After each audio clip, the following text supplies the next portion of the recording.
Hi, welcome to In Focus. I'm Kevin Klein. I'm sitting here together with Michael Schmidt from Berlin. He works in our SAP Converged Cloud group as an architect. Say hi, Michel. Hey, Kevin. It's a pleasure to be here. So Michel's been working on some really interesting stuff. We were talking internally today. I heard about this in SAP, and so I got a hold of Michel, and he's been willing to give an interview to talk about it. So Michel, tell us, what are we doing with folding at home? Yeah, so in desperate times, we need desperate measures, and there's never been more experts coming together to focus on a single topic as of right now. And there's one thing that many people don't realize really is that we need computing power for that. And the Folding at Home project is like a distributed computing project that uses that computing power for medical research. And they've been focusing on a few diseases like Alzheimer's and Parkinson's. And of course, recently they switched their focus to COVID-19. And they do need our help. Okay, yeah. Well, that I heard on the radio that that NVIDIA had come out and said, "Hey, all you gamers out there with your PlayStations or whatever, if you want to donate computing power and GPU power." So that's exactly what we're doing. We got like this great big computer area that we're being able to donate some computing power. Right now, my understanding is this is from our Converged Cloud. That means it's our in-house data center computing power. Is that right? Yeah, but let me get back first to the gamers. As you might know, your PlayStation and your gaming PCs at home, they're incredibly powerful. Over the last years, the GPUs, like your video cards that you have in your PCs, they are little supercomputers. And before this crisis, people actually used it for their own good. They made a little bit of money by using that power to mine cryptocurrency. Like Ethereum, you might have heard, or Monero. It was quite popular in the gaming community. But now, with the social media outcall of NVIDIA, the gamers are actually donating their GPU power to science. And we don't have that many GPUs in our clouds in SAP, but we have a lot of CPUs, which they also do need. Okay, so basically, how did you get this approved and set up, and what are we talking about for an amount, or how are we providing this? Well, management was eager to help, for sure, in any way we can. And we have in Converged Cloud, which is one of SAP's in-house cloud properties, we have quite a bit of spare capacity. And we hold that back for our customers usually. But in this case, we can actually quite quickly reuse it for Folding at Home projects. And what we are actually donating is CPU powers. So we have a lot of spare CPU capacity. And if you all count it together, we have like 55,000 little computers that we are giving to that project. It's in line with other companies as well. So there's also Oracle and Amazon, and they all are giving spare capacity as well. And if we all count it together, we're actually in the, now, let me say it right, in the top 500 contributors of all time to this Folding at Home project. Yeah. And it's going on for quite a while. This is going on for years. And we've been spending that much capacity that we jumped into the top 500. Okay, well, actually, I checked it at 14:30 Central European time today, and this is the 3rd of April. So what we're at is we've got a ranking here set up. Oracle is at 606, Amazon is at 358, Microsoft is at 166, and Team SAP is at 161 place of donating resources. So I think that, congratulations, you guys are doing a great job on it. Yeah, also not that it's a competition, right? But yeah, it's quite a bit that we're giving. Help me to understand, what are they doing with this? Right? From what I read on the homepage, I read a little bit about it. Do you know what they're doing with it all? So I can only explain it in layman's terms. I'm a computer scientist. Okay. But if you imagine this virus is a long chain of proteins, like can imagine a chain, and it actually wiggles around and it folds itself. And the way it folds, there's many, many different combinations how this protein can clump up together. And the project is simulating all these different clumps that there can be.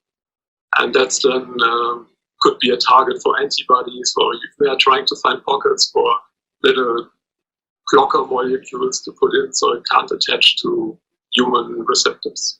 Okay, that but makes sense. how does the data get from the researchers around the world into our computer systems and back out? So the Folding at Home project is run from Handy Lab at Stanford University. And they are collecting a series of data, and they're chopping it up into work units in small parts that you can chew up. And they're sending this out to all over the world to volunteers who want to try to calculate that piece of work. And so what you actually have to do is you install a program on your computer, and it fetches just a little piece of the puzzle, calculates that part, sends it back to the Folding at Home servers, which then take it back together and create a huge data set out of it. From what I understand, everybody can do this, right? Anybody can offer that spare capacity. Yeah, absolutely. You can install it on any kind of personal computer, both for SLP employees, please only on your spare personal computers, not on work machines. It's a client which works on Windows and Linux, on macOS, so basically everyone can join. If you have a gaming PC, all the better, because that's a really powerful system. So this is a kind of a distributed computing, right?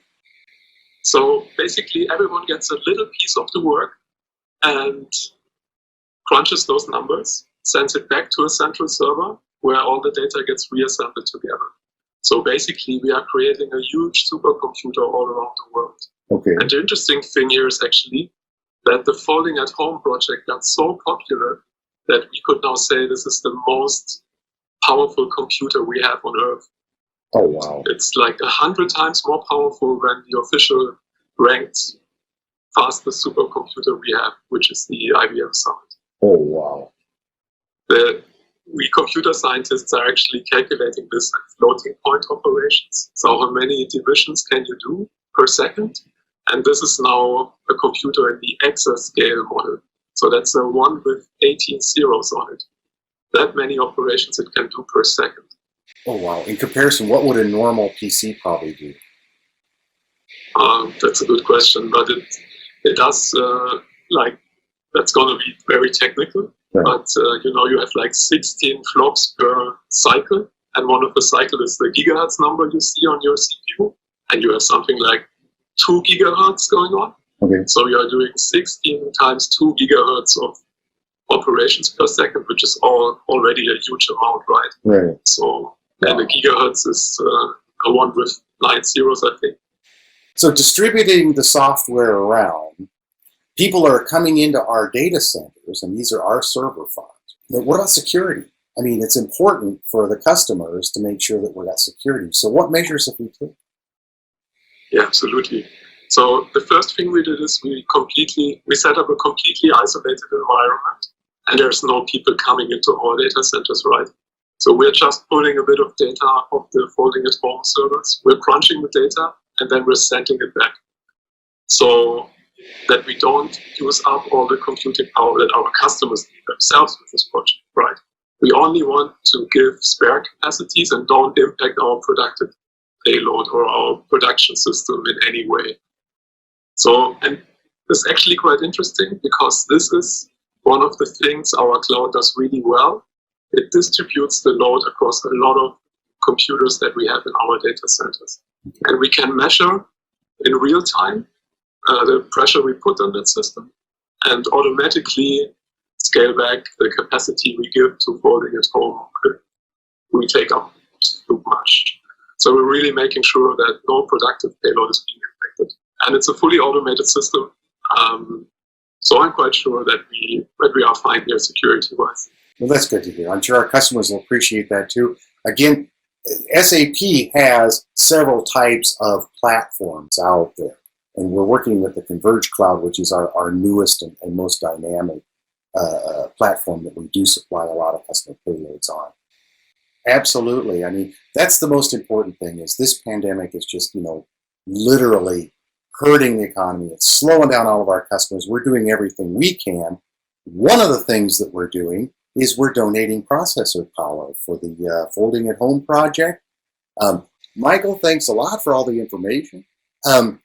If you're interested in also participating, remember, Team SAP will blend in our numbers so that you can add into it if you like. If you'd like to be in our team and be included, we're going to add the address for Folding at Home, right? Again, one big thanks to you, Michael. Thank you to your team for all your work. I'll let you get back to work because I know you're a busy man. Thanks, Kevin. It's been my pleasure. So this is Kevin Klein saying thanks to everybody out there today. Thank you very much, and we'll talk to you the next time at In Focus.